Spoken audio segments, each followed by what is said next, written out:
हैं वो ये जानकारी दे रहे हैं कि अगर आप अपने घर को सुरक्षित करना चाहते हैं और चाहते हैं कि अलग अलग तरीके की परेशानियों, अनहोनियों से या फिर प्राकृतिक आपदाओं से आपके घर की सुरक्षा बनी रहे, तो उसी से जुड़े आज हम आपको मैजिकल फॉर्मूला बता रहे हैं। बस कुछ ही देर में हम आपको बताएंगे बोलती दिशाओं की वो खास दिशा जो इतनी ज्यादा इंपॉर्टेंट है आपकी लाइफ में कि वो सिर्फ एक वो दिशा आपके पूरे मकान में, घर में स्टेबिलिटी ला सकती है, स्थिरता ला सकती है। बस कुछ ही देर में जानकारी देंगे उसके बारे में भी, लेकिन फिलहाल हम आनंद जी से जानेंगे मैजिकल फॉर्मूला नंबर 3।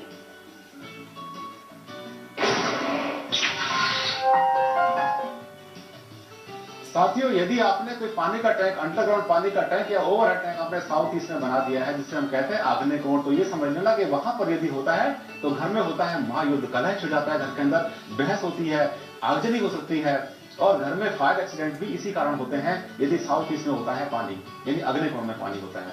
यदि ऐसा है तो उसको यहां से हटाएं और इसको हटाने के बाद में ईशान कोण में इसको शिफ्ट कर दें। इसके साथ साथ इमीडिएट कंट्रोल करने के लिए, जिससे कि डैमेज करना बंद कर दे, इसके ढक्कन के ऊपर और उसके नीचे जो है आप लाल रंग का पेंट कर दें, जिससे कि वहां पर जो फायर एलिमेंट को आप शांत कर पाए तो ज्यादा अच्छा रहेगा। और दूसरी बात, मुझे एक बात और ध्यान आ रही है, आज जैसे इसकी बात हो रही है कि भूकंप आ जाते हैं, जो सेंटर आपके मकान का होता है, सेंटर हमेशा खाली रखिए। किसी भी मकान के सेंटर में कभी भी कॉलम नहीं होना चाहिए, क्योंकि कॉलम जो होता है वो क्या करता है, सेंटर ऑफ ग्रेविटी को वहां पे हिला देता है। यानी किसी मकान के सेंटर में, यानी जिसे हम कहते हैं वास्तु में ब्रह्म स्थान में कभी भी कॉलम नहीं होना चाहिए। यदि कॉलम होता है तो ऐसे जैसे भूकंप आ जाते हैं, छोटे मोटे भूकंप में भी जो बिल्डिंग होती है वो बहुत जल्दी गिरती है, क्योंकि सेंटर ऑफ ग्रेविटी वहां पर स्टेबल नहीं होती। तो कभी भी सेंटर में ब्रह्म स्थान में कोई कॉलम न बनाए। तो ये बिल्कुल आंगन, अंगनाई की अगर हम बात करें तो ये अंगनाई जी, जैसे लॉबी होती है, या जैसे पुराने राजस्थान में हवेलियां हुआ करती थी, कभी नहीं करा। मैक्सिमम हम फिल्म्स में भी देखते हैं तुलसी का पौधा लगाया, तुलसी का पौधा बहुत अच्छा रहता है, उससे क्या होता है, उससे तो ब्रह्मस्थान वो कहलाता है और वहां पर कोई भी पिलर या कोई भी नहीं होना चाहिए, जिससे कि आपकी बिल्डिंग बची रहे। और ऐसे अर्थक्वेक में तो बहुत ज्यादा आपका हेल्प करती है। देखिए कितनी खास जानकारी आनंद जी हमें दे रहे हैं और लगातार हमारे साथ बने रहिए, क्योंकि आज का वास्तु एलिमेंट भी बेहद खास है। लेकिन फिलहाल बारी आ गई है बोलती दिशाओं को जानने की। चलिए अब जान ही लेते हैं कि आज की वो खास दिशा कौन सी है।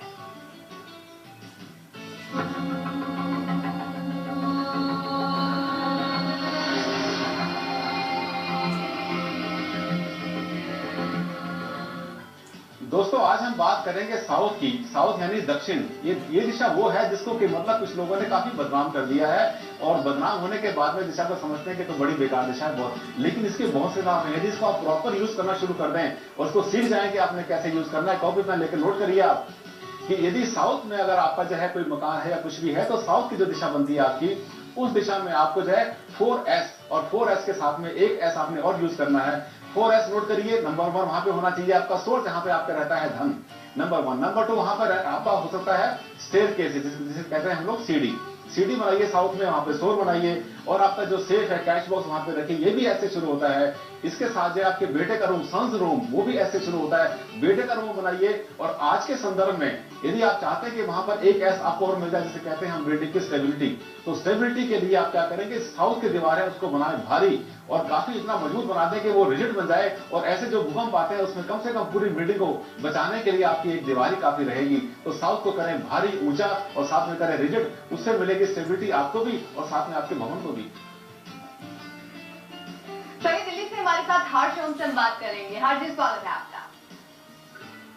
हाँ, नमस्कार मैडम। जी नमस्कार। नमस्कार सर। नमस्कार सर, मैं दिल्ली से हरीश बोल रहा हूँ। जी। दिसंबर से लेकर सर अभी तक मेरे घर पे सर काफी टेंशन रही है। मेरे पिताजी का स्वास्थ्य ठीक नहीं था दिसंबर में, उसके बाद बेटे का हार्ट टूट गया, उसके बाद मेरी मदर बीमार हो गई थी, फिर मेरे चाचा का लड़का एक्सपायर हो गया, उसके बाद में अनफॉर्चुनेटली अभी फरवरी में ये 8 अप्रैल को मेरी यंगर सिस्टर एक्सपायर हो गई किडनी की डिजीज के कारण। बहुत ज्यादा बुरा चल रहा है आपका समय, और आज हम इसी टॉपिक पर बात कर रहे हैं। जी, आप अपने बारे में कुछ और भी अगर बताना चाहते हैं तो बता सकते हैं सर। कोई खास दिशा के बारे में हमें बताना खास दिशा सर, मकान मेरा ये है कि LIC फ्लैट है, 2 फ्लैट है हमारे पास, एक के ऊपर एक 2 फ्लैट है जी। और नीचे फादर वगैरह, मदर फादर सब हैं। सिर्फ हम सोने के लिए ऊपर, मैं और वाइफ ऊपर जाते हैं, बाकी सब किचन एक ही हमने बना रखा है, वो नॉर्थ दिशा में है। साउथ में एक छोटा कमरा है, और लेफ्ट सेंटर में ही लेफ्ट साइड में, मतलब वेस्ट में, सेंटर वेस्ट में हमारा टॉयलेट और वो है सर।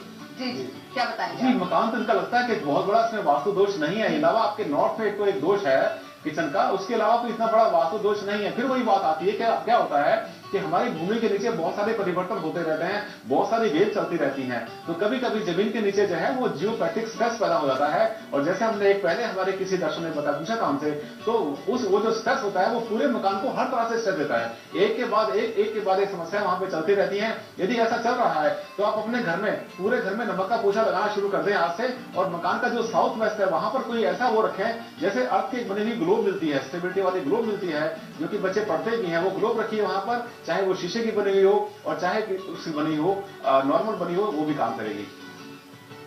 तो चलिए बिल्कुल अब वक्त हो चला है चौथे मैजिकल फॉर्मूला को जानने का।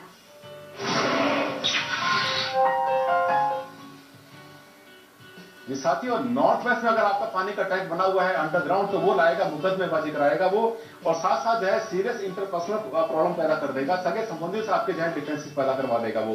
यदि ऐसा है तो उसको आप जो है आज ही अलग कर दें अपने घर से, एक छोटी सी नींव बना दें जिसमें डाल दें बारीक सी कॉपर की वायर, जिससे कि आपका वो हो जाए अलग। इसके साथ साथ जो है हैवी प्लांट रखें उसके ऊपर आपका जो पानी का टैंक बना हुआ है। इसके साथ साथ हाउस की जो वॉल है, जो आपके हाउस की वॉल है, उसके ऊपर कभी भी अंडरग्राउंड पानी का टैंक ना बनाए। बहुत बार हम कहते हैं कि मतलब पानी का टैंक बनाइए मकान में, लेकिन वो कभी भी जो दीवार के ऊपर नहीं होना चाहिए। यदि दीवार के ऊपर है तो ऐसे भूकंप में वो हमेशा खतरा बना रहेगा, कभी ऐसा ना करें।